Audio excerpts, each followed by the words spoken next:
What up, y'all? I'm Rajay, And I'm Shy, and welcome to the RXS the podcast. podcast where we provide information, and sensation to the music community. The podcast where we provide inspiration, motivation, and inspiration to the music community. You said And inspiration twice. information. Y'all, I want the people to enjoy this and my son in here. So let me try this again. The podcast where we provide inspiration, motivation, and information to the music community. Gang, gang. Gang, that part too. I forgot that part. Hey, get up in the mic so they can hear you correcting me. Yo, that is hilarious. What are we talking about today? That is definitely my part. We are talking about Oh, wow. um I'm sorry, we're gonna keep it, guys. This is beautiful. We're talking about the pros and cons of being different, being set apart, what it means to grow up different, think different, be different, act different, sound different. It is for great purpose and reason that we are all different, Yeah. but it isn't always fun being different. Yeah. And this guest that we talked to has had has had his share of going through that, and he told a beautiful story about his life concerning how he grew up and what it's like to be different. Let's get into it. Yes, pardon my earlier mistakes.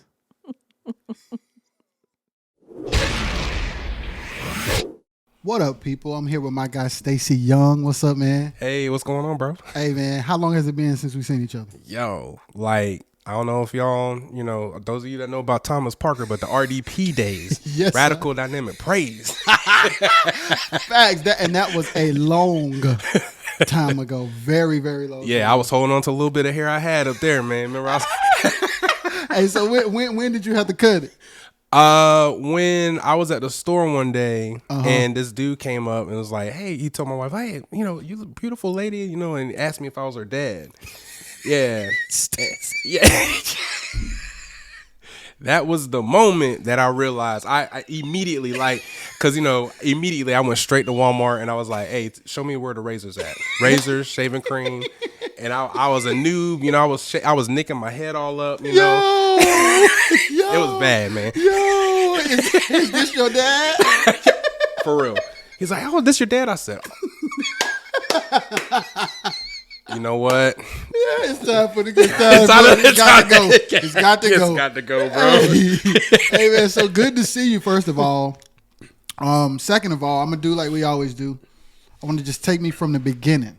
Stacey Young, where he from, everything. I want to know from the birth on up. Oh my gosh. All right, so my pops was military. Okay. He did serve the country for 22 years. So I was born in North Dakota. Interesting. Yeah. African American population 1,000. That's that's it. There's not a whole lot of us. Yeah, so it was just us and on a block. That was it. Yeah. So went from North Dakota to Lord Saudi Arabia. Where we lived there for about 5 years. Several years. It was most beautiful experience ever. Yeah. How old were you? Like 9, 8. So you remember it. Oh yeah. I didn't come back until like junior high years. Yeah, and actually it was because like terrorists had bombed a American compound.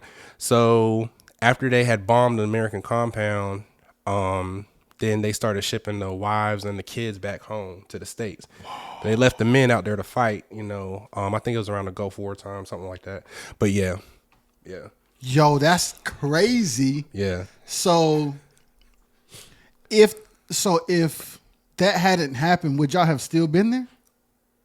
Or at least longer, maybe. You know what's crazy? I wasn't even thinking that we were going to talk about this today, but I was actually remembering how beautiful it was. And even though like the laws aren't as progressive as it is in America when it comes to like women's rights and things like that, Yeah. as a family, especially like, you know, as a black family, we felt more welcome there. Like we actually probably would still be there today. Like the community and stuff. And that's crazy with it being a Muslim based country. But it was the most beautiful people that we had ever been around. That's interesting. Yeah. Yeah. If the terrorist bombing had never happened, like I really believe that we probably would still be there. That's crazy too, because true facts, like when we had underground church, right? Because if you're caught with a Bible, you are immediately arrested and you're thrown in jail. You could rot there and die because, you know, they don't play Jesus in Saudi Arabia. Yeah. So like when we used to travel to our underground church, we would have to hide our Bibles like in little compartments in the car and stuff like that, just in case you got pulled over and they would search the car. Cause you know, if they knew you were American, they would try to, you know, search your car sometimes. But, you know, that's considered like, you know, paraphernalia and, you know, things like that. So we were driving to church like scared, you know, sometimes like we would worship, you know, we would go in, but, you know, be like, all right, hold on. It's like if we thought cops were outside, we'd be like, oh, bring it down, you know. So yeah, it's crazy. Yeah. Yo. So even then you were already in church. Wow. Like by that, what do you mean? Like you were a church kid even underground in Saudi Arabia. Oh, that's crazy. I didn't even think about that, but yeah. And actually the experience actually makes you appreciate the freedoms that we do have in this country, sir. You know, and especially like, cause Lord, you know, yeah, that's crazy. And it's crazy how a place can be so beautiful and so you feel so at home, but at the same time, you know, who you represent, like when it comes to Christ, like you're still like when the Bible talks about, you know, you're in the world, not of it. Yeah. It's just like, you know, don't get too comfortable because. Right. So, do you remember getting shipped back? Yeah, I remember coming back. It was I don't know. It was kind of surreal. Coming back to America was a little weird for me because, you know, there's a lot of melanin in the Middle East, you know what I'm saying? So coming back to America, it took me like years to adjust to like the racism and the division. So you weren't even familiar with it? Honestly, like, no. Yeah. So that I'm blown away, man. Yeah. And excuse me. But yeah, that was coming back to America for me personally. It just took so much for me to have to get like accustomed to division. You know, white people go to church here, Hispanics go here, black people we stay over here. We got our sound, and it's not like oneness. You know, because like the culture in like over there in the Middle East is like, yo, we're all one family. Like, you know, and the crazy thing is like, you know how like in America, it's like, hey, you turn 18, you out the house.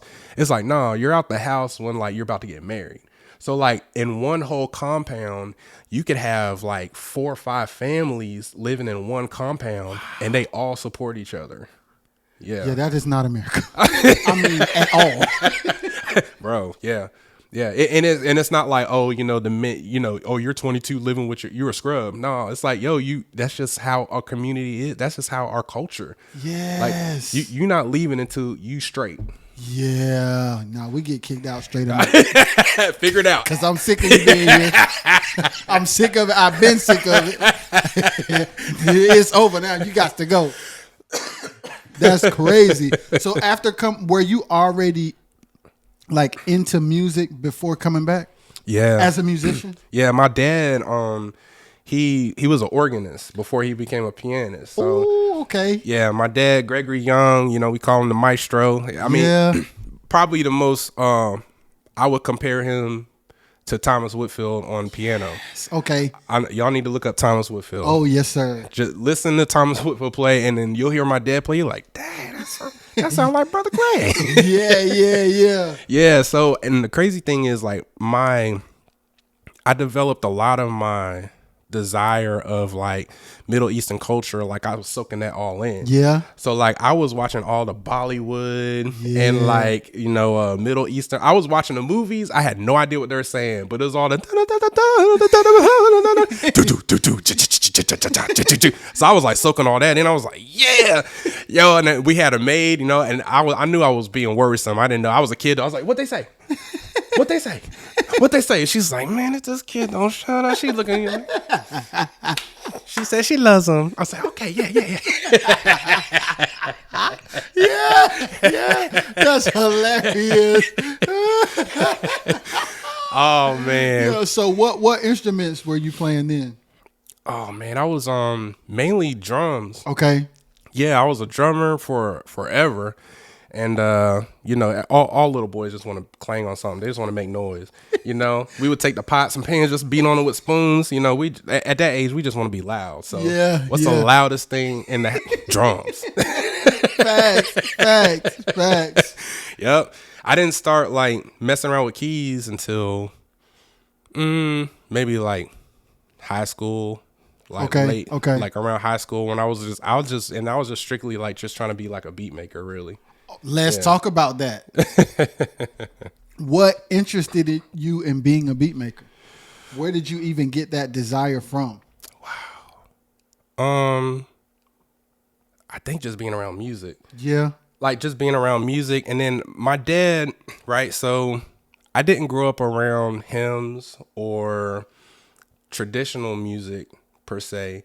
So that's why it doesn't come natural to me. Yeah. So my dad was like raised me up on stuff like Thomas Whitfield, like I mentioned before, Hezekiah Walker. Yeah. Like the Spinners, Stevie Wonder. Yeah. You know, like that kind of era of music. Yeah. So Chicago Mass Choir, man. I mean, I just go down the list of just the Winans. Yes, Lord. Right. Yes, Lord. Hold on. Sorry, guys. My alarm going off. Sorry. Disrespecting the podcast. Sorry, guys. Continue, Stacey. But yeah, it was just like kind of that style. So like, I'm like, my mind was like, you know, to like music, because like listening to Stevie and listening to all these different genres and styles that my pops had me on, you know, he's like, nah, like listen to this, listen to that. So it's like I was just soaking in all these different styles of music. So and I just loved it, man. I just wanted to be a producer. And you know, like us, you know, kind of like my era, you know, we had like so many different styles of producers, man. Everybody didn't sound the same. Yes. Pharrell, Neptunes, Watt Wilder, I mean Missy Elliott, Timbaland, Babyface. Yes, like, Lord. Bro, like everybody had their own sound. Tone, sure. you know, Tony, Kirk Franklin, Fred. I mean, these guys they all had sounds. Yeah, everybody had their own swag. Like, it wasn't the same. You know, it's just like. No, I mean it's cool, you know, but it's like do all, today you don't really know. Like if you heard a Pharrell beat, you knew it was Pharrell. Oh, you knew. Like if it was a Timbo beat, you knew it. But today you don't know who it is. You don't. Look, I ain't hating on nobody's hustle, right? Because you know everybody's like, hey, I'm trying to make a hit record. Yes, absolutely. I get it. But it's like, man, like just give me a little uniqueness, like you know, like put your signature sound on it, you know, man. So you're listening to all of this music, but I want to know, like, so what day do you remember, the day or the moment or the age when you discovered, like, I think I want to be a producer?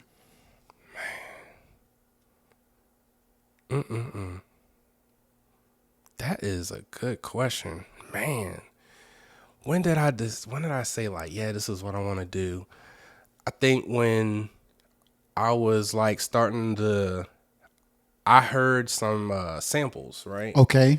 And I was hearing some of the hip hop guys like sampling the stuff that my pops was telling me, like, yo, listen to this, listen to that, listen to this. You know, and I was like, okay, so, you know, Tupac is flipping that and Kirk is flipping that, you know, Kirk, I'm like, yo, all these guys are like, yo, this creative. Like, I was like, yo, I would love to kind of do this. Cause you know, I already love music. You know, I already grew up in a church. my mom sang, you know, my posse, you know the story. Everybody's got that story. You know, Yeah. we came out the womb with a mic or some kind of drumstick or something. Yeah, yeah. But man, just hearing just the creativity, and like we were talking about, just hearing everybody's different sound. It's like, yo, like I could be quirky in my sound and Yeah. like do the thing. Yeah. Yeah. Do you remember the first beat you made? I remember the first like group of beats because Okay, sweet. You made a beat. yo, wait a minute. Oh, my sister. I don't know if any of y'all have heard my sister Vashti Dove sing. My sister is she's a whole beast out here in these streets. Right. Yeah. So we when we were kids, we had this thing like we were gonna be like a duo group. We were gonna call ourselves S and K. So Stacey and Vash. Now S and T. It's Stacey and because my dad called her Tiberius as a nickname. So we were gonna be S and T, Stacey and Tiberius. That's an amazing name. So she would write the songs and I would like make the beats to them. I still have this keyboard. It's a Yamaha PSR 3. Lord, is it a 340? It's the one that took the floppy disk drives. And you still have it? I still have it. The disk drive still works. I keep it because I want to see, like, I remember where I came from. Yeah. And like I was a bass player at the time, and so like my dad was teaching me a lesson on how to save money and like buy stuff for myself. So I would play at these churches and they would slide me like $50 here, 70 there. And my dad would be like, and I would look at the money and be like, yeah. And my dad would be like, thank you. I would look at him like, bro, like I'm making some money. He's like, no, you ain't gonna eat that up at Burger King. Yeah. You're gonna save up money and you're gonna get a keyboard because like my dad saw that I love music. So he's like, all right, I'm gonna make you save up your money and buy your own keyboard that can track music. So that way you Shout can. out to your dad for holding Yeah. you accountable for saving because man, that is a valuable lesson. So you get the money, you thinking you about to go splurge. And he like, nah, hand that over. So did he take all of it or did he let you keep He like took 5 all or of it. Oh, he took all of it. Yo, he was like, yo, you can give your tithes. That's it. I'm gonna keep it in a box, like, and you're gonna save up. He said, tell me how much that keyboard is. And the keyboard was like, what was it, like 400 or something like that. He's like, all right, every time you get paid, I'm gonna take it. We're gonna save it up, and I'm gonna make you buy your own keyboard, because he had this like thing like you're gonna appreciate it more if you put your own money sir. into it Yes, sir. versus if I buy it for you. Yes. Just because you been good, I buy it for you. He said you're gonna take care of it more if I make you like make the investment. Shout out to your daddy for that. So you finally get the keyboard.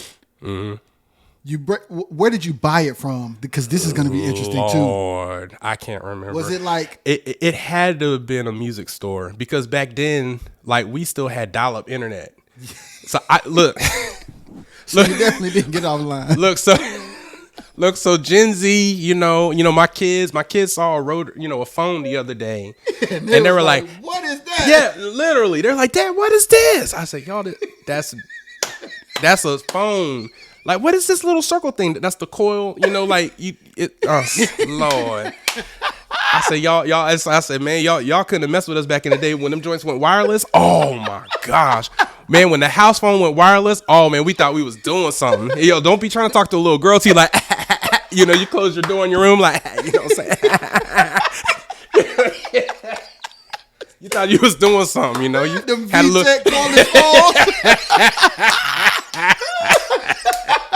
Yes, sir. That's funny. So, do you think you got it like? Because I know, where were you living at? Where were y'all living at the time? Texas. Okay, wait. So after we gotta go back. So you leave Saudi Arabia. Yep. And what was next? Where did you go next? Wichita Falls, Texas. Wow. Yeah. And that's where you stayed. And that's where you got the keyboard at. Yeah. Yep. So do you think it was like a Mars or something that you got it from? Did they have Mars back then? No. Oh man. It was probably like a mom and pop. Man, I think it was was it Guitar Center? I don't know if we had Guitar Center back then. Man, I bet my pops probably don't even remember. I'm You know curious. what? You know what? That was back in the day where Musician's Friend would send you a big old magazine. You know what? I think we actually, because that was back in the day when you had to call it in. Yeah. Like, yeah, I want item number, blah, blah, blah, blah. Yeah. I think that's how we did it, yo. I wonder what. Yo. I remember the Musician's Friends magazines. Yeah, though. them big old things. Yeah. Oh, yeah. Call it in. This is what I want to get. You give them the information. Yo, that's crazy. So listen, you get it home, you break it out the box. Do you remember opening it? Yeah. Yeah, I mean, a little bit. I remember opening it and then, like, learning how to format the disc drive. Good guy. For those of you that just open Logic and Fruity Loops, this is not the same. No. And don't format if you started making beats on it because everything Did you about ever to be forget? gone. I think I did it one time. I was like, yo, I lost everything. My dad was like, bro, like formatting, like you like clearing everything. I was like, nah.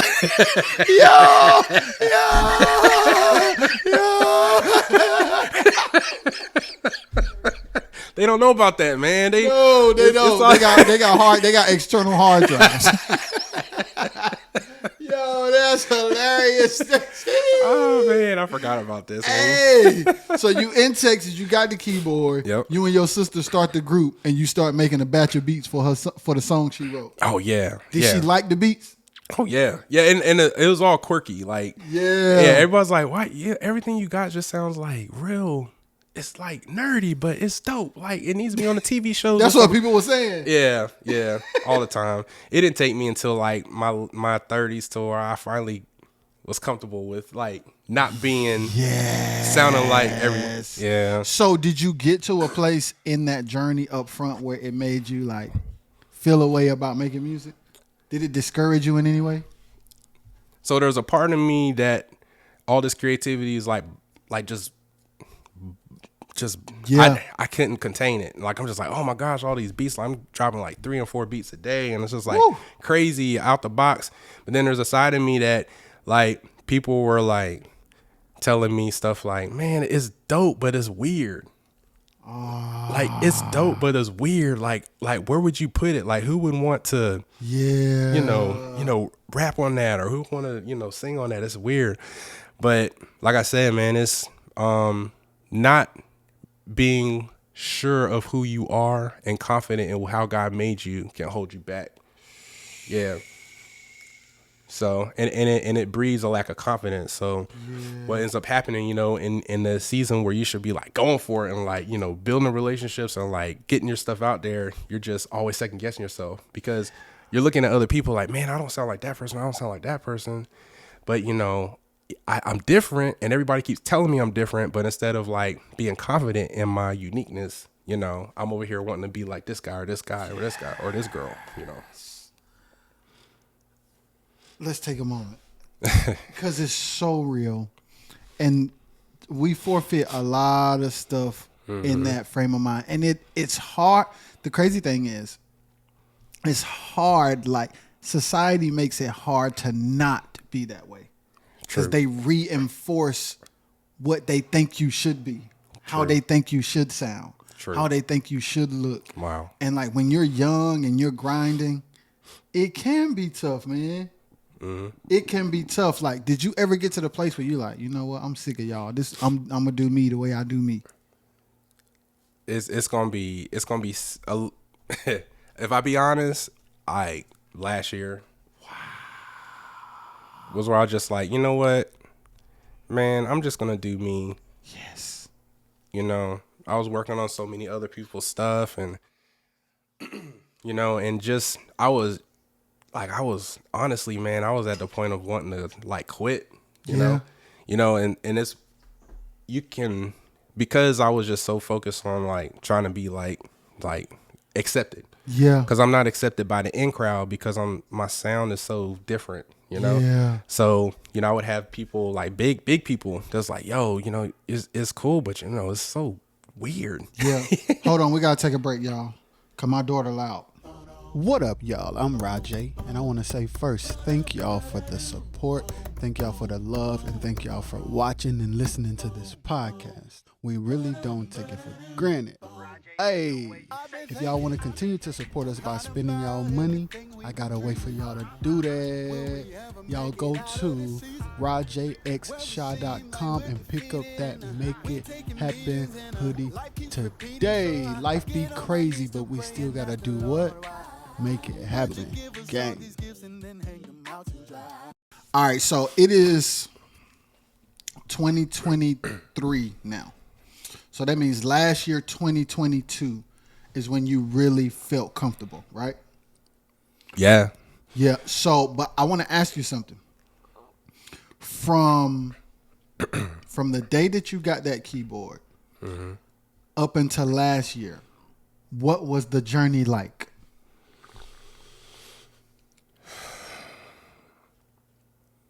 My focus was off, right? So when you're building something and you're doing something that hasn't been done before, if you focus on the metrics, you're going to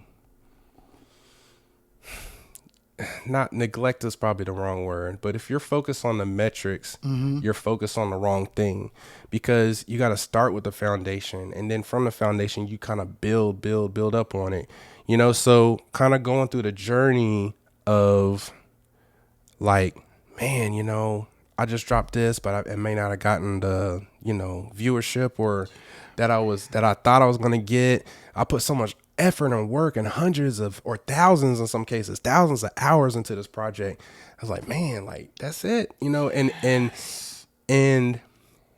I learned something, like from like the Bible. There's this, prophet or, man of God in the Bible. His name was Ananias, and he had to minister and lay hands and heal this guy by the name of Saul. Okay. Right? Yeah. And Saul was like, I think of how many of us are a benefactor of that one man's act of obedience. Yeah. Like, and that after he obeys God and heals Saul, Saul becomes Paul. Yeah. And he wrote like so much of the New Testament. Absolutely. And after Ananias like ministers to Paul, you don't hear nothing else about Ananias. But how many billions of people were positively impacted by that one moment? Yes, sir. When nobody else was willing to, like, because back then it's like Saul was a, oh yeah, he was a gangster. Yo, he was like a terrorist, like he's Osama bin Laden times 20. Like for real, like if you had to think about it today's time, think of like the worst terrorist you can think of, and that was Saul. Yeah. And it's like, Lord, you want me to go and do that? Like, yeah. But like nobody talks a lot about Ananias, but like, yo, when you really think about it, we're all benefactors of his one act of obedience, his one shining moment, right? Yeah. So when it comes to like plowing something or trying to like, bring something to that has probably never happened before, or in creating something new, like you can't look at the metrics, you got to look at the impact. Yes. And if your focus is on the metrics, you're gonna quit. It's so much easier to quit because you're focused on the numbers instead of focusing on the impact. Yes, man. Sheesh. I don't think that's talked about enough, because it could be a situation where, like you said, your obedience could impact one person, and that one person changed thousands of lives. Mm-hmm.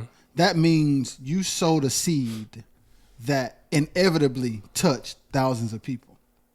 But if you said, well, I don't want to do it because God, it ain't 5 people. Wow. It ain't 10 people. Wow. It ain't 20 people. No, it's that one person. I just need you to reach that one person. And we're like, nah, that ain't enough. That's not enough for me to go tell the homies that I was a success. Wow. That's not enough for Instagram to start giving me ad money. Mm-hmm. What is it like when they give you the real bonus? Mm-hmm. I need real bonuses. Nah, ain't no check mark for that. You don't get no check mark for that.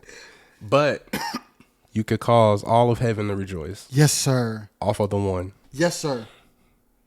And I think, okay, this is tearing me all to pieces. If y'all can't tell, I'm trying to contain myself. This is heavy. I'm about to cough too. Because as musicians, as singers, as creatives, as artists, we can get caught up in wanting to be accepted by the masses. Yeah. Wanting to, it wasn't a success if it didn't have this many streams. It wasn't a success if this many tickets weren't sold. It wasn't a success if it didn't have this many views. And it's like, no. What about the fact that completing it is the success? The fact that it's done and I released it is the success. Whatever comes from it is out of my control. Wow. And it's my responsibility to just do that on a consistent basis. Yeah. And after I do that on a consistent basis, a year, 2 years, 3 years, 5 years, then we can look around and see. Because it makes more sense than to do it for 6 months and then be discouraged because the numbers don't look right. And then, like you said, we quit. But it's like anybody that we admire, whether it be on the music side, whether it be on the business side, whether it be pastors who started a church. Like we see people like, let's take a Jakes, for instance. Like we look at Potter's House now, but I'll be looking at some of them pictures when he had that funny looking hair, in West Virginia. And I'm like, y'all, Right. despise not small beginnings. Come on. Everything big started small. Wow. But the question is, can you endure the small season? Like, can you grind? Can you persevere even though it's small? Yeah. Can you go live every night if only 7 people are watching? Right. Because you have to be. Here's the other thing, Stacey. You have to be because what if it just happened the way you wanted it to happen with no development? Then you really gonna lose it. Right. So what if God is like, oh no, you need 5 years because if I gave it to you today, you ain't gonna have it 6 months. So I need you to grind for 5 years, buddy, so that you can have it for generations to come. Yeah. So that you can build like a generational brand or a generational company or a generational wealth, something that lives beyond you. I always say one of the reasons why God usually only shows us the ending of a thing is because if he showed us the journey, the in between, we ain't with it. We like, no, so never mind. Instead, if you have an alternative route, please tell me there's another way. how many tears I gotta cry? how many That's lows? a lot of tears. How many disappointments? No. That's why God's like, nope, just show them the ending. Yeah. Just show them. That's heavy. Yeah. That's heavy. A lot of people would probably be like, they would give it all the deuces like, nah, I can't do it. So you're in this place, you're making these beats. Did you quit or was it just hard to continue? The person that kept me from like just throwing up the deuces was my wife. Let's go. Yeah. Let's go. Yeah, my wife Kira Young, you know, the professional model, the Miss Everything author. Yeah.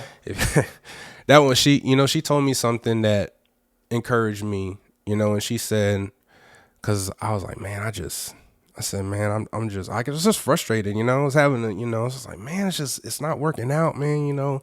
I've helped all these artists out, you know, I put out, you know, my best work, you know, at the time, you know, before I got some upgraded equipment and stuff. And I was like, you know, I did the best I could and I'm just not seeing the return that I'm putting the investment into. I was just frustrated, man. She told me, she said, man, you can't quit because you haven't found your tribe yet. Ooh, talk about it. Talk about. That's the good God truth. She said you gotta keep pushing. She said and you just don't know what's on the other end of you persevering and pressing through. Shout out to her. Shout out to your wife. Yeah. That encouraged me because, you know, when you think about it, you know, it's like, yeah, you're right. And she's like, you know, you haven't found your tribe hasn't found you yet. She said that's why sometimes you feel like you're alone. That's why sometimes you feel like you don't have the support. That's why you feel like you're just, wasted effort. She said nothing's ever a waste when it comes to God. Nothing. Nothing's a waste. God wastes nothing. She said all this is for a reason. Yeah. And the funny thing is like, after I got over myself, got over my ego tripping and all that stuff, and I went to the Lord, the funny thing was, like, not long after, I'm over here helping out other like musicians and producers. Like, look, I know the feeling. I know where you're at. I'm walking them through everything. I said, I see myself in you. Yes, man. You can't quit. And I'm telling them what she told me. I said, you just haven't found your tribe. Let's go. I said, look, we just encourage each other. We sharpen each other. You know what I'm saying? It's heavy, man. I'm gonna go. It's really heavy. So I'm gonna go to a lighter note because Stacey is walking heavy in here. So let's go to being a bass player. Let's talk about that. How did that start? Oh man. Okay. So, I told you, I started off as a drummer. Yeah. Got to Texas. Then when my dad's station was done in Saudi Arabia, and he finally came with the family after, I think it's about a year or so. Mm-hmm. We started, we go to church freely because we're in America now. Yes. So I was playing drums at this chapel on the Air Force base, and this drummer named Mike Ingram came along, and he tried out, and he was just better than me. So he did the tryouts, and I looked at my dad. My dad looked at me, and I said to myself, yeah, I'm probably not gonna be playing drums much longer. Yeah.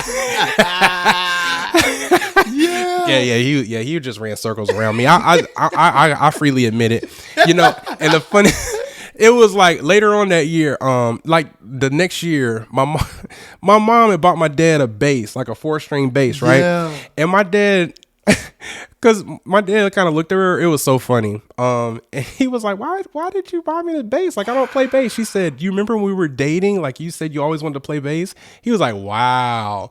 And he was like, he didn't say it like in a butthole way, but he was like, yo, the bass? Like, did you mean to buy this for me? It was so funny. And she's like, remember we were dating? You always said you wanted to play bass. He was like, yo, I forgot all about that. Yeah. Man, he probably in his mind he was like, oh, she should have just gave me that money. Yo, and one day I was listening. It was Melodies from Heaven, Kirk Franklin. Oh yeah. And I was listening to it. I was like, and the bass line, so I was listening to it. I was like, let me try it out. So my dad was at work, and I was just messing around with the bass, and I learned it. And he came home, and I said, yo, Dad, check this out. I put the song on. I started playing it. He said, Yeah. So I and from that moment he said, okay. So he gave me a list of songs. He's like, okay, I want you to learn this song by next week. Learn this next song by this date. And I had learned them, and that was when he was like, okay, so you're gonna play bass. So it was funny. It was like where I would, some people would be like, man, I got replaced, and they would look at it as being replaced. It's like all you did was create an opportunity for somebody else, but what you think is you being replaced was just creating an opportunity for God to expand you.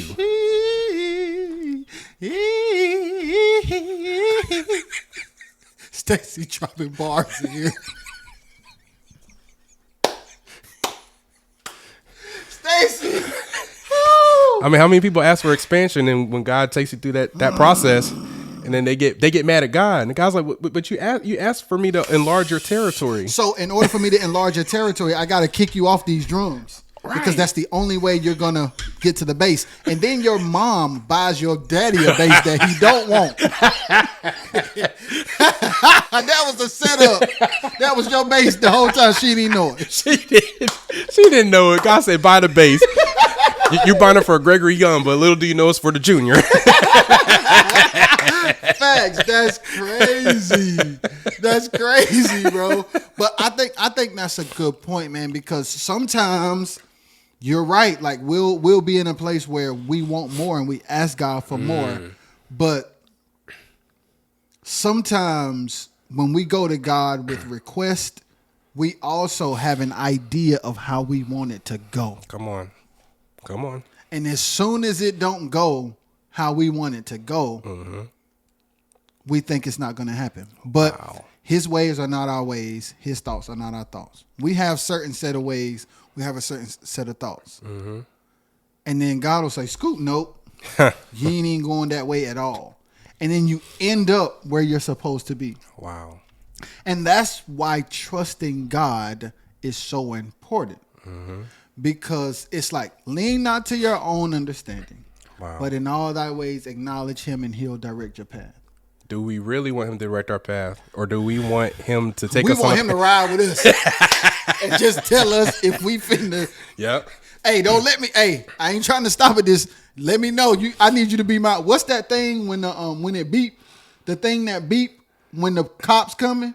Oh, the a siren? No, in your car. What is it called, Jess? Oh, the like so you would know when they about to clock you. What is that thing speed called? detector or something like that. Yeah, I ain't even. It ain't been in the car in so long. But that's what we want God to do. God, tell us when the police coming. God, tell us when there's a traffic jam. We don't want him to just direct our path. Right. We want him to ride in case we get in trouble. Like he the backup. Right. For our emergencies that we create. God, just protect me from this decision I'm about to make.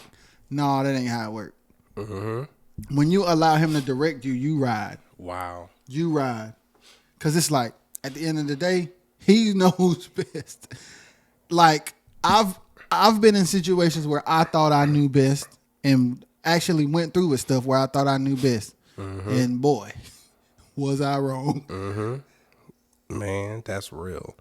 It's just like the toughest part about faith is letting go on the steering wheel.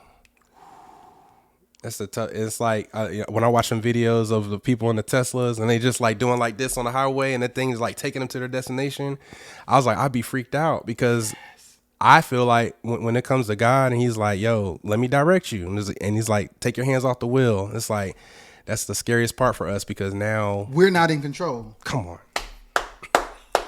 And everybody's safe when they're in control. Everybody feels like being in control makes them more safe. But when it comes to God, it's the opposite. Come on. You are actually more in danger when you're in control. Wow. That's true. That's true. And that's counter intuitive culture. That's counter this culture. Yes. When you in control, you actually finna mess something all the way up. You finna tear this up. But when you let him lead, it may be uncomfortable. It may be undesirable at times. It may be it may cause friction with your own ideas or thoughts or ways or desires. But at the end of the day, he wants what's best for you. Yeah. And just like in any other situation, like Whoppers taste amazing, but kale is better for your health. Man, messing around, put that bacon on there, we going crazy. Slap about 4 pieces on there, but like that's clogging your arteries, buddy. I mean, it tastes better, and it's like, no, the salad, bro. Yo, get the salad and don't get the crazy dressing. You got to get the junk that ain't going crazy in there. Wow. And it's like, we understand that, but we don't understand God being like, I know you want to do that, but it's not beneficial. I know you have free will and you're allowed to do that, but it's not profitable. That's crazy. We serve a God who's more concerned about giving us what's good for us instead of giving us what's good to us. And we want what's good to us. That's what we prefer. Yeah. But it's like, no. Yep. And then we get mad at God, but it's like, no. And then it's nothing like, and then what happens is, and we off topic, but it's beautiful. Then what'll happen is, let's say for instance, we do get by and we are able to pull off that thing that was good to us. Man, it comes with so much heartache and frustration. Bro. I'd rather take the uncertainty of following God than the misery of my choices. That's wow. Because it's like either way you're gonna be uncomfortable, but I would rather I'd rather end up sweeter. That's good. That is good. If these are my two options, That's good. You know what, God, I don't know what you're doing, man, but it beats this alternative. Because if I go here, yeah, I know where I'm trying to go, and I may even get to it. But the aftermath of that is crazy. Just like that Whopper, it tastes good, but man, you be feeling crazy after you be like, oh, you be sitting there like why did I eat that? Yeah. Yo, it drive me crazy. And like, hey, the crazy thing is, I'm guilty. I've been in situations, Stacey, where I knew I was gonna feel bad, but I wanted that taste, and that's how our flesh is. Wow, we know it. Yep. We know how it's gonna end up, but we want that taste, so we go get that Whopper anyway, man. No, and God is like, no, man, no more bread. No more processed meat, no more fast food. And we like, what you mean? Cut out the sugars. Yeah, what? None of that. What? Do what? And in our life, God wants to do the same way we understand that analogy with food. God wants to do that in our lives. Come on. Like, he wants us to do what's good for us, not good to us. All right, sorry guys. Stacey he brought the oil with him. That's what happened. Stacey brought the oil with him. All right, let's get back on topic. So you play Melodies from Heaven, right? Then you play all this other stuff. How long is it before do you go back to the chapel as a bass player? Yeah. Let's go. How soon after? Oh, I mean, yeah, it was like right when I learned Melodies from Heaven, my dad was like, all right, let's get it. Let's go. So you go back to the chapel playing bass. So now it doesn't bother you that you're not the drummer. Was there anybody else playing bass at the chapel? There was this guy that came. His name was like Thick Pen. That's crazy. I remember his name. But he was an older guy. Yeah. And I was like, man, was I like 9th grade, high school, something like that? So, and we were just splitting time. So, he might get 2 songs, I get 1, or I get 2, he get 1. Yeah. Yeah, so. Did you learn anything from him? No. Yeah, I can't remember. I think because I was in my own world. Yeah. So it wasn't that there were some other guys I did learn from, but at that time my dad bought me these funk bass players. Like Cameo's bass player and all these other guys. So I was learning like popping, slap style, and I was just immersed in like Fred Hammond and them guys. I was listening to nothing but Yeah. So, and were there other musicians your age around, or not many? There were a couple that I went to high school with. One Everett Blaylock, my boy. He still lives in Texas. We still tight to this day. Yeah. But outside of that, there wasn't. I didn't get an opportunity like you guys. Yeah. To like grow up with like a community. Yeah. That's one thing. Like when I moved to North Carolina, I finally got around y'all. I was like, man, I wish I had. Yeah. Now there's a community of musicians, but they're so much older than me. Yes. But like I didn't get a chance to like grow up like y'all did. I was like, man. That's why sometimes I'll be looking at y'all's relationship like I don't try to intrude or push on y'all, but I'm like, man, I wish I grew up with some it's like why y'all always make me the loner? You know what I'm saying? Like I'll just be on my So I want to so you just said something that I want to touch on because I think we can help somebody. God, why do you always make me the loner? Talk to me about that feeling. Wow. So there's like 2 parts to it, right? So there's the side of you that where it's beneficial because you get to work on your own time, you get to grow on your own time, you get to like kind of like be totally out the box because you're not having to like work with somebody, I guess. Yes, but sir. then when you do get with people that you vibe with, though, it's just so much. Community is just everything, man. Yes. It makes a difference. It does. The funny thing is, like, my project, I'm gonna be releasing my project, my first like gospel project, solo gospel project that I've ever released, and I started reaching out to everybody. I was like, look, you're gonna be on my project. You're gonna be on my project. I'm just telling people like, look, all y'all, it's my project. Every song's gonna be like featuring. I was like, man, Yeah. I just said, I'm just tired of being alone. Like, I'm just tired of doing this on my own. Everybody was always all these years congratulating me, like, yo, you a one man band. All you need is just a drummer. I'm like, yeah, that's cool, but like, I'm tired of doing it by myself. Yeah. I am. I'm tired of doing it by myself. Yeah. So this project, you already know what it's gonna be called? Yeah. And by the time people watch this, the single would be out. What's the name of the single? My friend.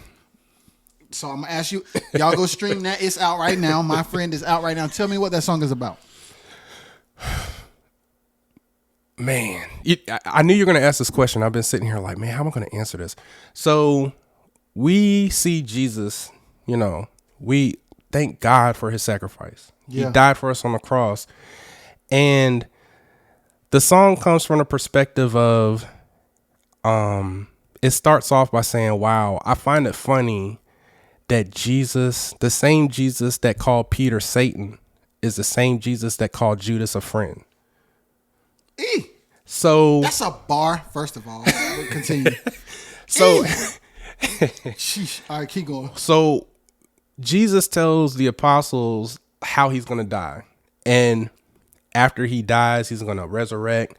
And Peter comes to Jesus and is like, essentially rebuking Jesus, like, yo, no, that ain't going to happen. Not on my watch. Like, you're not going to go to a cross and die. And Jesus looks at Peter and calls him Satan. And Peter thinks he's responding from a place of protection. Right. From a place of like, nah, you my boy. It ain't going down exactly. Like, yo, like, you my boy. Like, no, ain't nobody stepping to you. Look, if you buck, boy, like, for real. Like, Peter's like, yo. And Peter was about that life. Because when they came to Jesus, he pulled out the knife like, no, give the butt.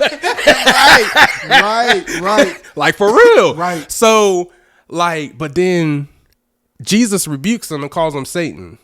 That's heavy.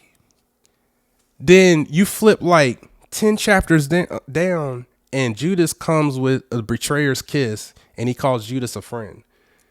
So what does that look like in our lives? Yes, where sir.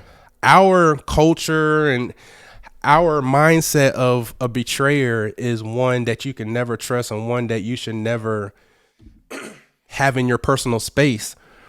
But Jesus always knew who Judas was. Check this out. Jesus is baptized by his cousin. The Holy Spirit, the presence of God descends from heaven, and God says, "This is my son who I'm well pleased." Yes. Then God sends Jesus immediately after he's baptized into the wilderness, right? Yeah. So Jesus is in the wilderness, no food, no water.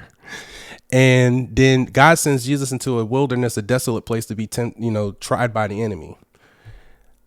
Right after Jesus goes through that in prayer and that time of suffering, then he chooses the apostles. Jesus had to go die to himself so that he could pick his Judas. Yes, Lord. Yes, Lord. So he could pick his betrayer. Because he handpicked the disciples. And if you think about it, we are all benefactors of a betrayer's kiss. Talk, bro. Talk about it more. What do you mean? If Judas had not betrayed Jesus, there's no cross. Mm-hmm. There's no death. There's no resurrection. There's no remittance of sins. Like, there's none of that. We don't get that. That's heavy, y'all. So, heavy. So in our lives, there's been more godly oil coming from my life, because of betrayers. Yes, Lord. Because of people that have done me wrong, because of people that I called friend that betrayed me. More of God's character was built and shaped in my life because of them. Yes. Versus the ones that were always there for me. Because let me tell you why. Come on. Say for instance, 13 years old. I grew up with a guy. What grade are you in when you're 13 normally? Around middle school. Yeah, right? 7th, 8th grade. Okay. Now, say for instance, I grow up with this guy. Let's call this guy James. Mm-hmm. Let's say I'm cool with James until I turn 21. And then God called. Oh, I got to go back. Me and James, we around here. We doing our thing. We stealing candy from the store. We hollering at chicks. We having we living our best life. Right. 21, God calls me to preach. James like, man, what you mean?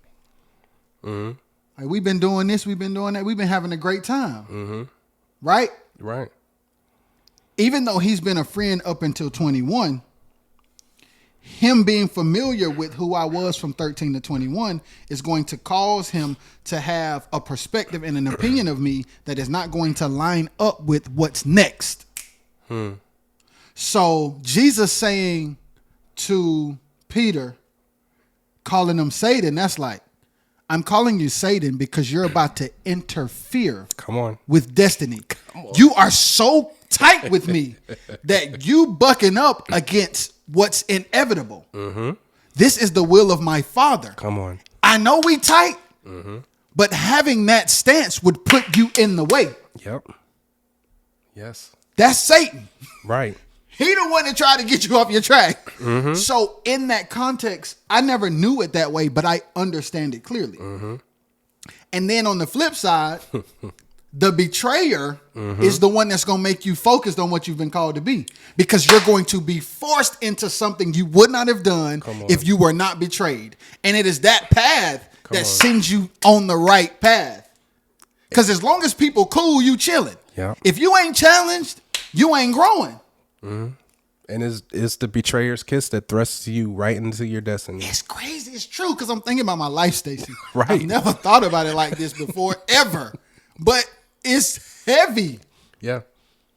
Because, like, when you are called to do things, like when you go through different phases of life, man, a friend can be an enemy and an enemy can be a friend. Come on. Depending on what phase of life you in. That's crazy. Yeah. Yeah. Yo, this is amazing. Yeah. Stacey. Yeah. And when God gave it to me, I was just like, man, and it fits the theme of my project. Yes, sir. Because my project overall is going to be called The Suffering King. Okay.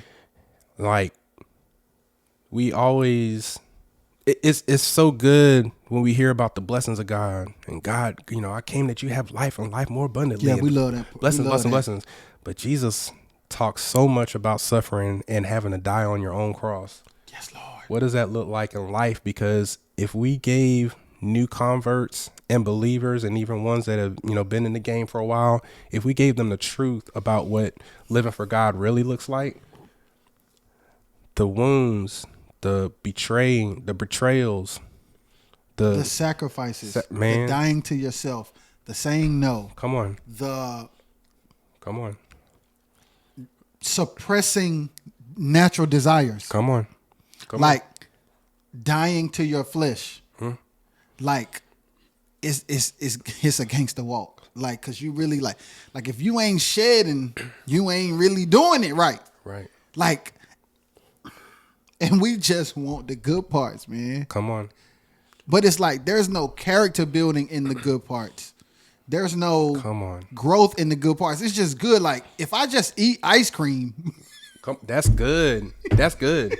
Come on, that's good. it's like How does it benefit you? like God just keep giving us ice cream. Right. What in the world? That's not gonna help. I mean, it tastes amazing. Yeah. Don't mess around and put like no banana or no strawberry or no whipped cream on there, Stacey. We are going crazy. But it's like, no, that's not what it's. The gym is where the abs are built. It's not the reality of being a Christian. It's not the reality of being a son of God. Like, you are going to suffer. And because you suffer, that does not mean you're God forsaken. What's the first thing people say to you when they see you going through a season of suffering and struggling?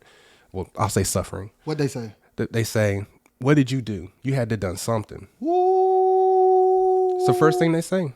Usually 9.9 out of 10 times they say, oh, you must have made God mad. What did you do wrong? It may not be what you did wrong. It could be everything about what you've done right. Yes, sir. Yes, sir. This is heavy. This is too heavy for me. It's real life, though. So, from the perspective of Peter and Judas and Jesus, that's where the song "My Friend" comes from. Yeah. God was taking me through my own personal journey, through my life. And he just gave me the hook. God and woke me up in the morning and he said, "Who's my friend? You're my friend, betrayer, Judas, my friend." And he just had me just write. And it was crazy. I was writing, nothing was rhyming. God was just write. And I just wrote, you know? And that's how God gave me the song. Yeah. So I just want to encourage people, you know? Just let them know, like, man, that I know what you went through. God saw it, but like, let God's character be shaped in your life from the experience. Mm-hmm. How do you feel now that you've completed that song? I feel what's the right word? I always get the road right where you're like looking back, kind of like is retrospective. Yeah. You just look back. You know, the older you get and the longer your faith walk is, you just look back and the times that you thought like you were not gonna make it. Like, man, there's no way I can made it through that. Like, and you start thinking about your testimony and you start thinking about like how people was really trying to take you out of here, physically or mentally. You're like, or even like in ways of abuse and different types of ways, man. Just looking at the song and even like the project as a whole, you just become so grateful. Yes, sir. Yes, sir. And it's like people end up becoming a benefactor of your suffering. 2, 3. Yeah. Easy to love in the morning. Love it when I see you yawning. Easy don't hurt so bad. Easy don't make you sad. Easy like Sunday, fun day, one way, no play. Girl singing okay. Gotta love it my way. That's all I got though. God! Cause y'all, you know I'm a rapper now. You know I'm a rapper now. No, Shy, you have just met. Shy. She loved to rap and ain't had nobody Yo. around her that like rapping. Yo. I know she just messed you up. Yo, I got tears in my eyes. Oh. Yeah. Easy to love in the morning. Hey. Love it when I see you yawning. Hey. Easy don't hurt so bad.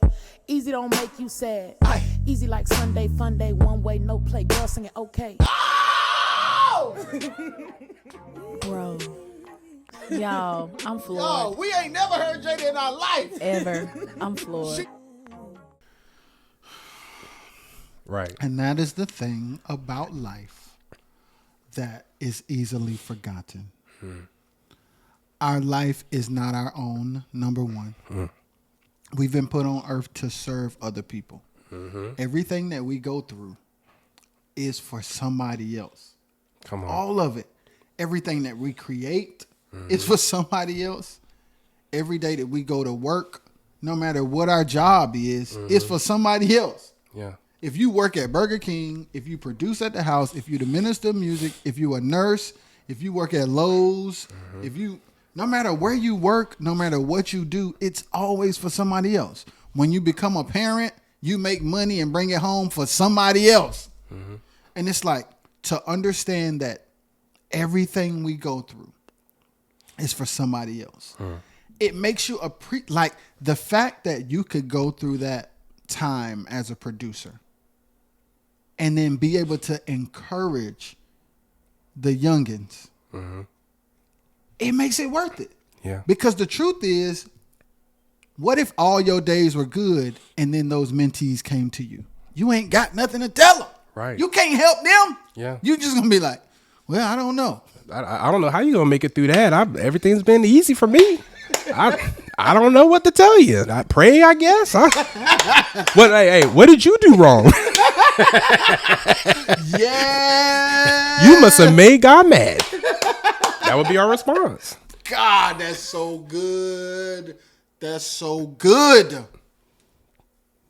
That's what makes Jesus the ultimate priest. 'Cause Yeah. Bible says he's always interceding for us daily. He was touched with every single one of our infirmities. He was tempted in all things, but he sinned not.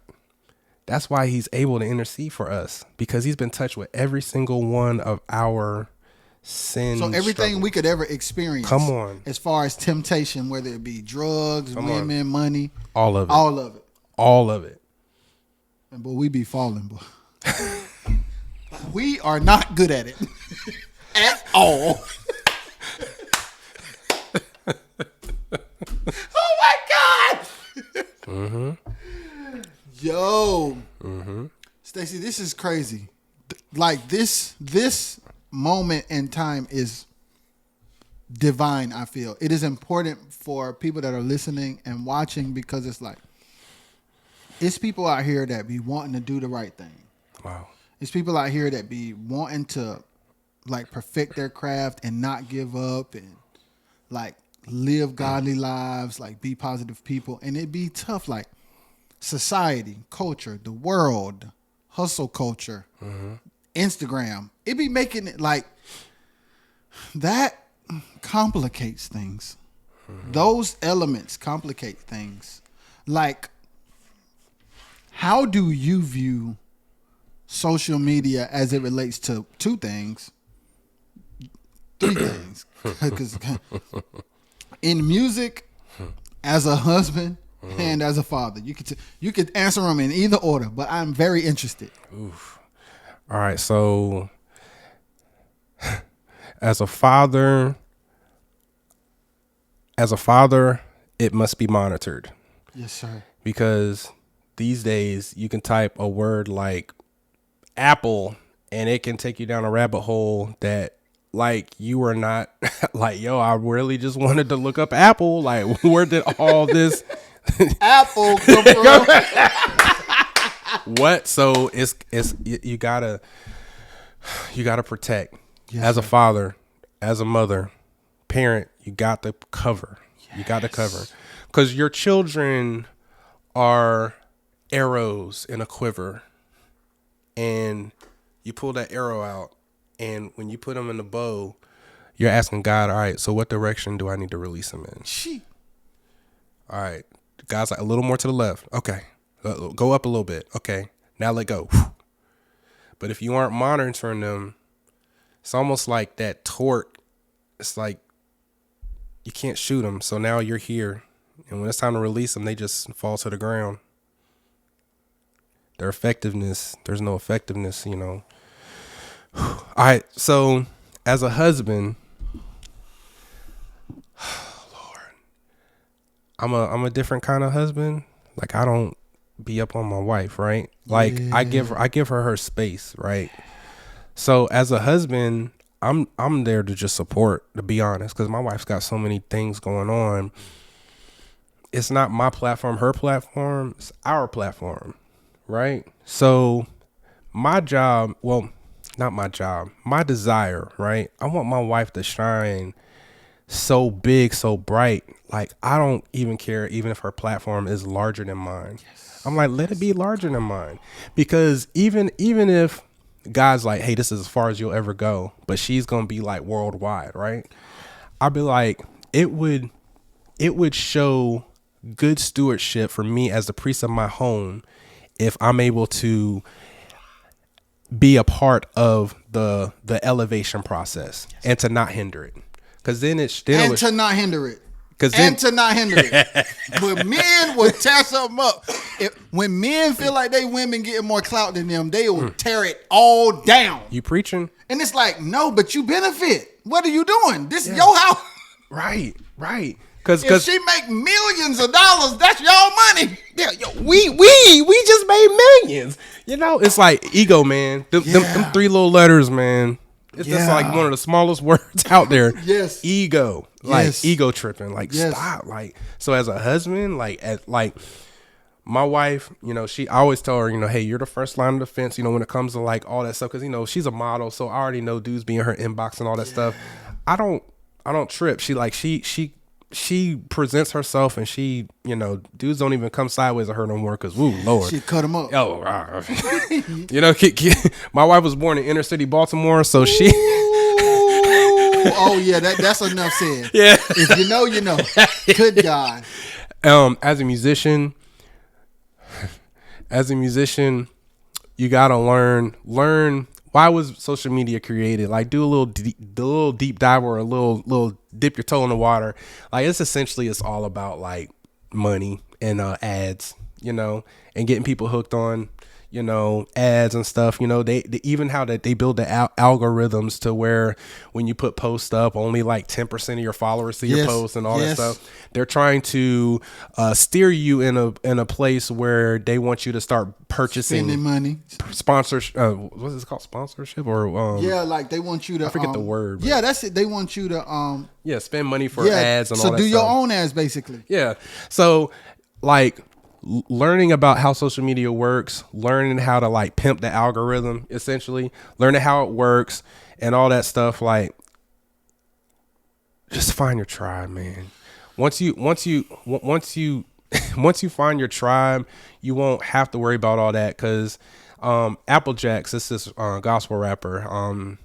I've learned a lot from him. He calls them super fans. He said you don't need a lot, man. He said you just need a couple of hundred super fans, people that when they see your stuff, they see you put stuff out, that you got a t-shirt, they gonna share it. Yeah. You got a single, they gonna share it. You just got a new website, they like, yo, check out my boy's website. Yes. It's like, just find your tribe, man. They're out there. Yes, they're out there. And the crazy thing is, doing your thing on a consistent basis with the right heart and the right mind to serve, you're gonna attract your tribe. Mm-hmm. You just gotta do it and not stop. Yeah, and as a musician, I'm gonna say this, and I'm saying this with like so much sincerity.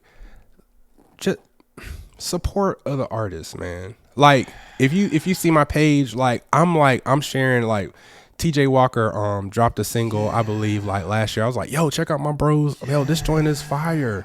I have people that don't even support me, but just do it as if you the same way that you want people to do you. Even if they're not going to share yours back, just do it with the right heart, man. God will bless you, man. God will bless you. Do everything as if you're doing it unto the Lord. That's it. And yo, I'm gonna ask you something that I'm sure you never thought about, but it makes a lot of sense. Like, I've known you. We haven't ever had a conversation like this, but I've always felt your spirit, right? Now sitting here talking to you, it's a different thing. Oh, wow. But the funny thing is, you didn't grow up in America. Wow. You didn't grow up in the States, right? Wow. And I can tell. Wow. I didn't even really think about it. I can clearly tell you don't have that mentality. Yeah. It's very simple. You don't have that. You definitely have a way of thinking that is not the norm. Wow. And I think a part of it has to do with like how and where you grew up. Wow. Like your appreciation for things is different. Like your perspective is different. The things you saw is different. So you come here, this is secondary. Like you had to learn all of this. Wow. So have you ever found yourself like in situations where it's like, that's weird? Yeah. All the time.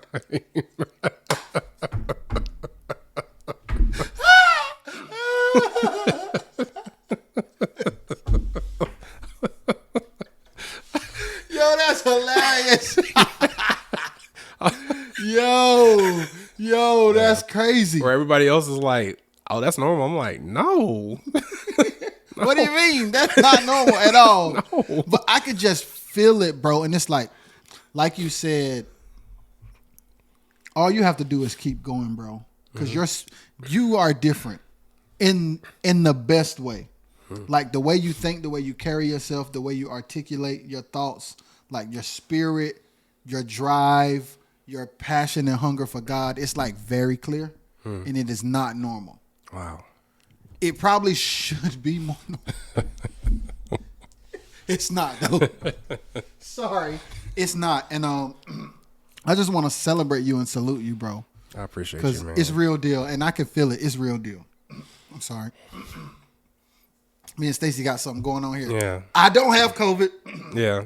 I don't know if I hope Stacey ain't in here with COVID. No, man. But something going on. Pollen, man. Y'all, we go outside and it's just yellow everywhere. Yeah, I was like, man, the whole sidewalk yellow. I need a pressure wash. I just said that today. After I picked up my door, I was like, man, I need a pressure wash the sidewalk. Jesus Christ, the whole thing yellow. Mm-hmm. But yeah, I just want to Is there anything you want to share or let anybody know before we be out of here? Anything you want to say? Anything you've been thinking about that you want to talk about? Wow. No, man. I just appreciate what you're doing. Yes, you sir. know. Appreciate. I've been watching, man. Just how you're branching out and just supporting other like artists and musicians, and building the podcast and Yes, sir. everything. What you're doing, man, it's awesome. Thank you, bro. Like I for real, appreciate that. For real. and you're plowing something. Yeah, man. It's different. Yeah. A lot of people got a podcast, but like your swag and how you do it. Thank Like you, man. for the space, like the believer space, and even Yeah. as you expand it and even take it to like other Yeah. arenas, bro. I appreciate it, man. Yeah. Because that's what it's for. Like, even though we are all musicians, we're all producers, we're all singers, everybody's story different. Mm-hmm. And it's like, people going to get something from you that they didn't get from somebody else. It's like, dang. Because, like, even when you just told me, I'm like, Saudi Arabia. What the what?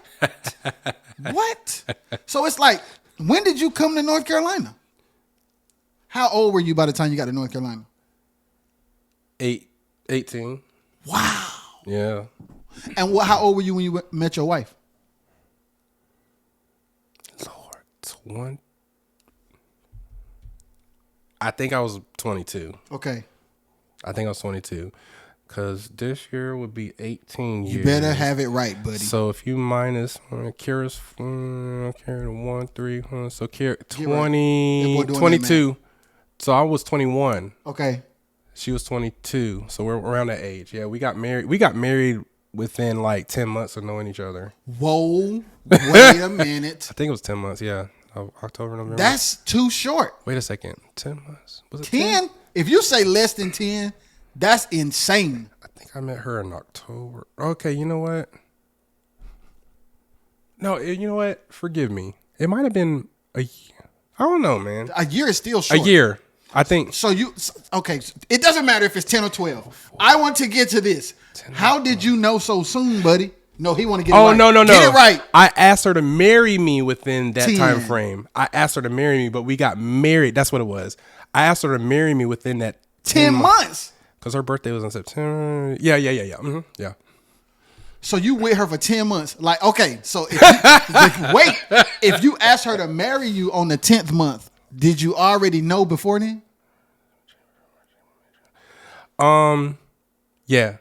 I just When knew. did you know? How many months? I need count that too. I need to know.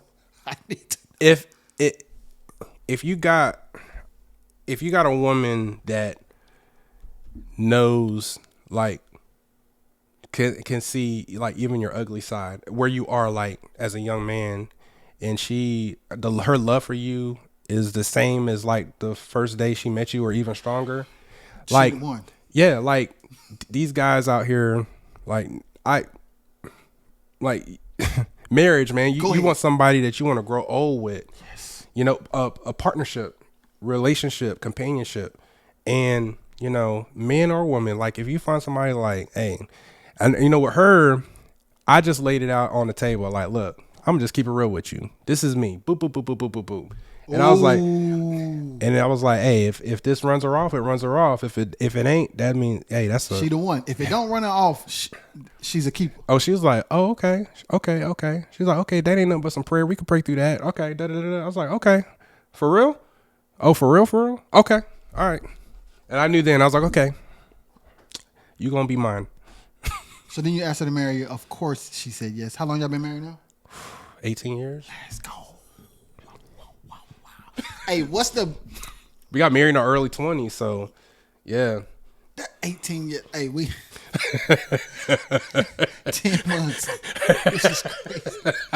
Stacey, this is one of the best episodes ever. This is amazing. Yo, that's crazy. But they said the funny thing is, like, I've heard people say, like, when it comes to men, like, when we know, we know. Yeah. And it's true. Yeah. So, like, most of the time we just be playing games.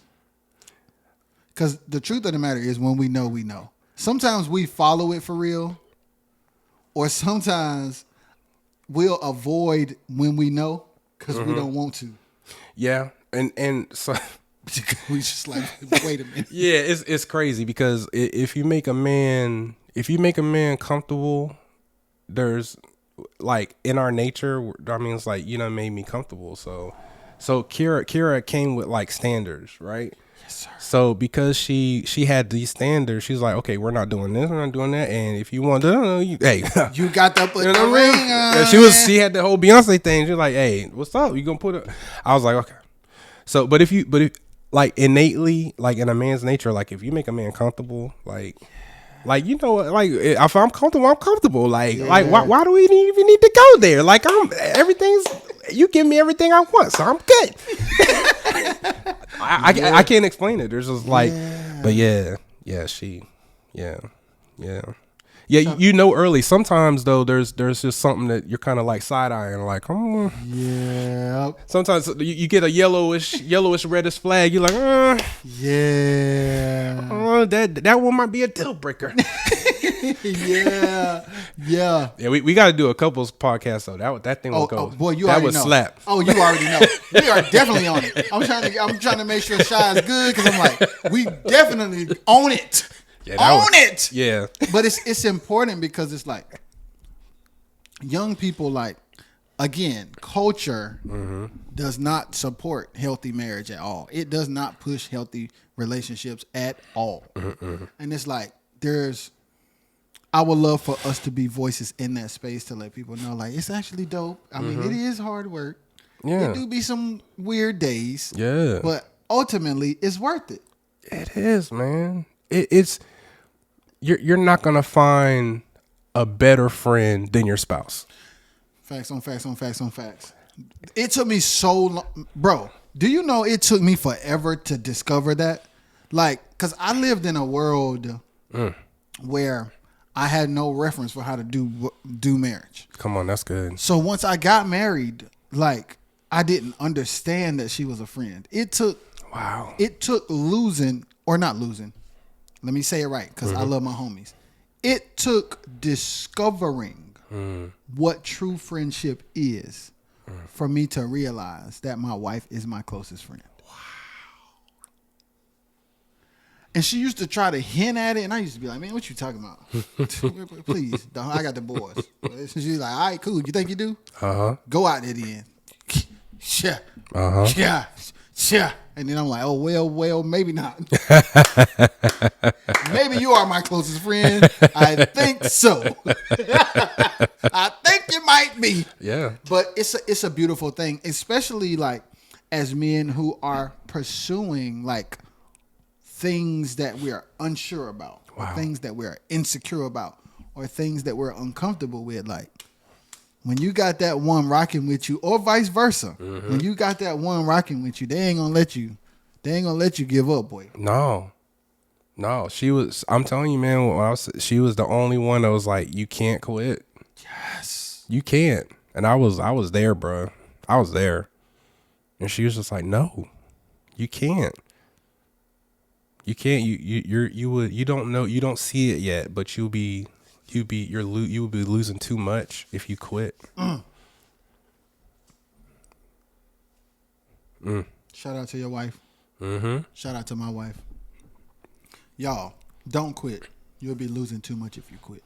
Like, literally, there are people who are assigned to you who are waiting on you.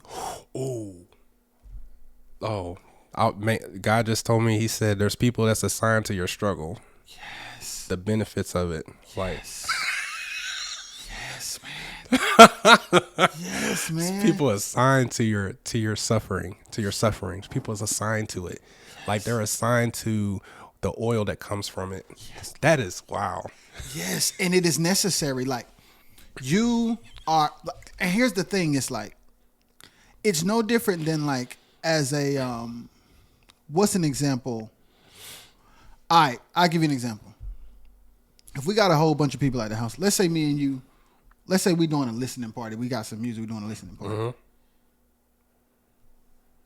If you got to go get the chicken wings, it don't matter. You might have to go get some gas. You may have to go put some air in your tire. There might have been a stop, traffic stop, anything. Mm-hmm. But you got the chicken, man. You the only way we gonna eat. Right. You can't. If you like, hey, yo, man, I told them I'm gonna have this chicken, yo. I'm gonna go get this gas. I know this traffic stop is crazy, but they waiting on me to eat though. Mm-hmm. So I still got to bring the chicken. I still got to. Yeah. I got to push through. I got to do what I got to do. Hey, y'all, it took a lot, but here's the chicken. Then they come running like, hey, what a ranch. They're going crazy. Yeah.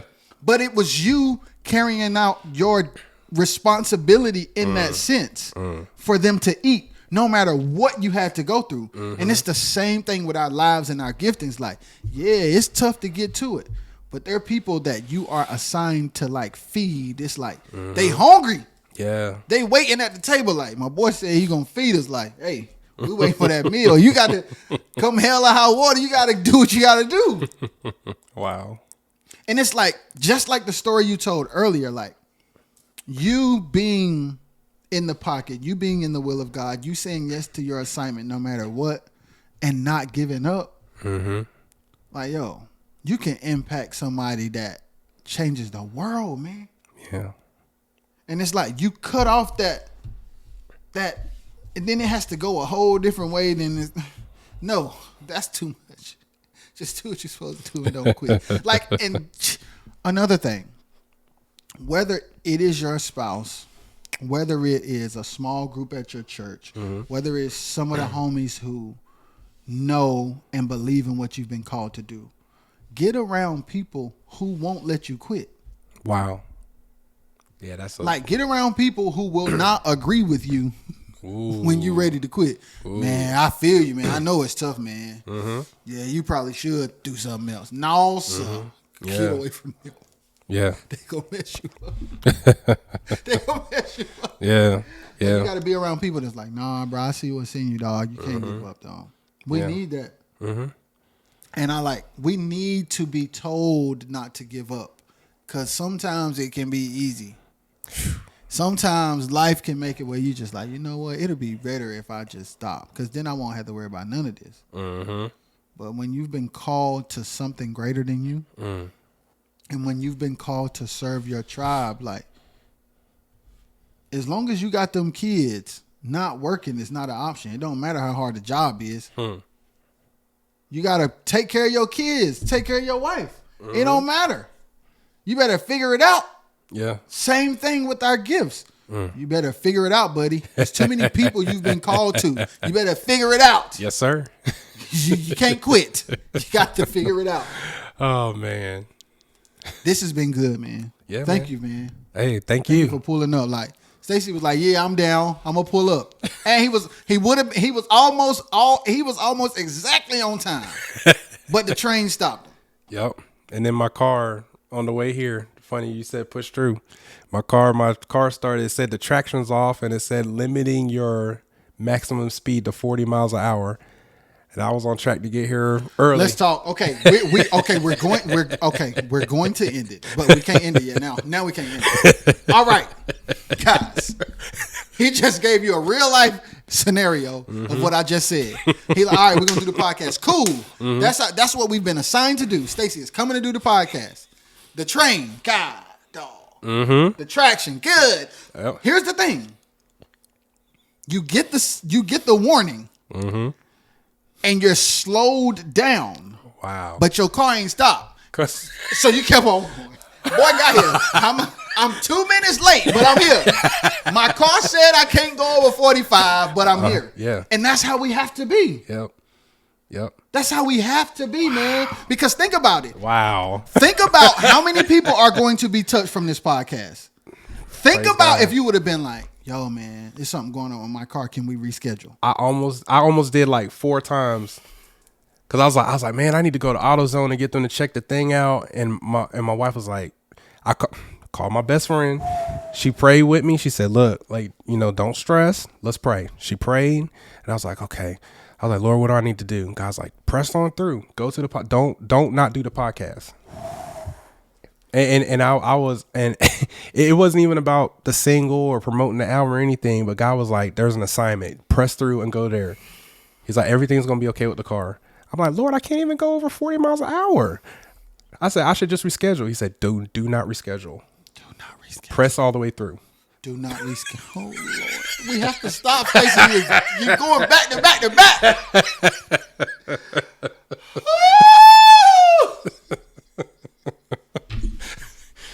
Wow. Oh, we helping somebody, man. Do not reschedule. Come on, man. That is such a revelation. Jeez. Right. I'm thinking about it now. Yes. That is such a revelation. How many times do we like, man, listen, maybe not. Right. Maybe not. Maybe I should wait. Right. Like, maybe I should do it later. Things are going wrong. I should just come on. I'll push the release date back. The mix Wow. don't sound good. Wow. No, man. Wow. Do not reschedule. Wow. That's heavy. y'all, this is good. Stacey Young in the building. We out here. He pressed his way 40 miles an hour past the train. But I know what you're talking about because my car did that the other week. And it was just, I'm like, what in the world? Right. Shaking and everything. That's exactly what my car did. What is going on? It got the 40 just. Yes, when it like go like, into second gear or something crazy and it just be tripping. It be sounding funny, looking funny. It be feeling like it's going just like, you know the movies where the car just, each piece just falls off. It be feeling like, and you know, like you just in the driver's seat and then you can see outside all the pieces fell. That's what the shaking be feeling like. Oh, my car's about to break. But you got to keep going, man. Right. Shout out to your wife one more time. Mm-hmm. Kira Young. Yes, Kira Young, thank you for being the amazing wife to Stacey that you are because it makes a difference. It does, man. It makes a huge difference. It puts a battery in our back. Wow. Like, I've definitely been, like, depleted before, and she helped charge me back up. I ain't gonna lie. My wife, Sha, she back there with our son, like, she done helped me out a lot of days when I'm like, yo, this is crazy. Like, I don't know. And she like, no. I'm like, you sure? She like, yeah. I'm like, all right, cool. I've been in situations where I literally, like, if an opportunity come or a situation come, I ask her. Come on. Just straight. Yeah. Somebody called me to do this. What do you think? Yeah. Well, if she tell me no, I used to be mad. Because I'm like, what you mean, man? I'm trying to go gig with the homies. They said it's right up the street. They going to pay that. And she like, I don't think you should. And then them times where I ignored her, it got ugly. And them times where I listened to her, I was at the crib. A part of me was like, dang, I wonder what the boy's doing. But the other part was like, but I ain't stressing though. I ain't had to go to no dumb rehearsal. Right. I ain't had to deal with no arrogant artist. I ain't had to deal with the promoter not having money. I just chill with my family. Yep. I'll be like, and then when the opportunity do come, I'll be like, babe, this. And she'd be like, yeah, I think this would be good. Everything be sweet. I'm like, see, man, she know God, boy. I learned a phrase. God told Abraham, obey your wife, Abraham. When she was talking about kicking out Hagar and Ishmael, she said, they need to go. He was like, but that's my son, you know? And God said, obey your wife. You won't hear that preached a lot in a lot of sermons. Obey your wife. God Sure won't. Not like, no, you won't. I'm just saying like that. 'Cause I'm gonna mess it. obey your wife, Abraham. Them words. He said, okay, y'all got to go. Bro, I'm messed up, bro, right now. Because there's so we got to log off. Or else it's gonna keep going. Because I'm literally thinking about times where my wife was like, that ain't a good idea. And for whatever reason, I disagreed, and her love and respect for me made her say, okay. And it ain't. I done slapped the mic with the headphones. There's a little voice telling you, obey your wife, Abraham. From now on, boy, you just messed me up. Like, yo, I'm telling you, I can think of some situations right now where I should have listened. Yep. Yeah. Fellas, obey your wife, Abraham. Especially musicians. Look. Because wives be knowing, like, the hoes is, They out there today. Yep. Don't. And then you get out there. You should have stayed home, man. Yep. And in our youth, we thinking like, man, she don't know about music, man. She don't even know what a C chord is, man. What you talking about? But she sees deeper than that. Come on. She sees deeper than that. And that's the thing I learned. It's like, no. Like, from a spiritual perspective, my wife can see the snake over there is what it really is. She can see the serpent. You can't see the serpent. Hey. You up here looking at the lights. The serpent down there on the ground. She see the serpent. You finna walk right over there. Yep. You're like, yeah, this light, boy, this light. And she like, but that snake by your ankle finna tear you up. And you're like, man, what you talking about? You look down, you don't see nothing. I don't see nothing. Well, I'm trying to tell you, it's a snake right there. Yep. It might be green like that grass, but it's definitely. Yep. You're like, no, it ain't. It ain't nothing but grass. Bow. Oh, my ankle. Yep. Man, that's And what. then guess what? She'll still take you to the hospital, put the alcohol on it, call them. She'll still. It's like wives are amazing because they're gonna still help you, even though they told you the snake gonna bite you. And a good one, she got your 6. Yes, man. I got your 6. That's all she's telling you. That's all. That's the only reason why she warning us. I got your 6, babe. Right. And Just- it's like we have to understand that, man. It is for our own good. It is for our protection. God gave women intuition for a man's protection, man. Good God. It is not for. It's like we can get so intimidated as men. Like, ain't nobody coming for your spot, fam. Your woman is not trying to be the man. Why do you think that? My golly gee whiz. My golly gee. We be so hurt. Like it's like when our wives try to advise us, we really be like our ego really like tries to convince us that they coming for our manhood. No, they trying to protect your manhood because you finna embarrass yourself, but you can't see that. Or she trying to keep you around, bro. Yes, like longevity. You can't keep doing that because it's too much temptation. You ain't never eating right. No, you're not going on the road. I need you to live a long time. And ain't nothing over there going to help you live a long time. That's not a good idea to go do that. Come on. I don't care if the boys over there. You can't go over there. God made a build them where they can survive through it. I'm with you every day. I see who you are and who God has made you to be, and that ain't in the cards. Straight up like that. Look. And then I'm just like, all right. Yeah. After it fails so many times, I'm like, I guess you're right. Yo, that chick is crazy. All right, I'm finished, man. Stacey got me hyped, y'all. Hey, yo, all right, last call. Anything else? This is the last time. No, nothing. We love y'all. It's Stacey Young. What's the song called again? My friend. Y'all go stream My Friend. They can just look up Stacey Young. Yep. Stacey. Stacey. Yes, Lord. Stacey Young. Y'all go look that up and y'all go inbox him. Y'all go message him and let him know what y'all think of the song. We love y'all. Until next time. Peace. I will love you to the bitter end. I was a blessing to your God sent. Your knocks in my back did offend. At first I couldn't comprehend.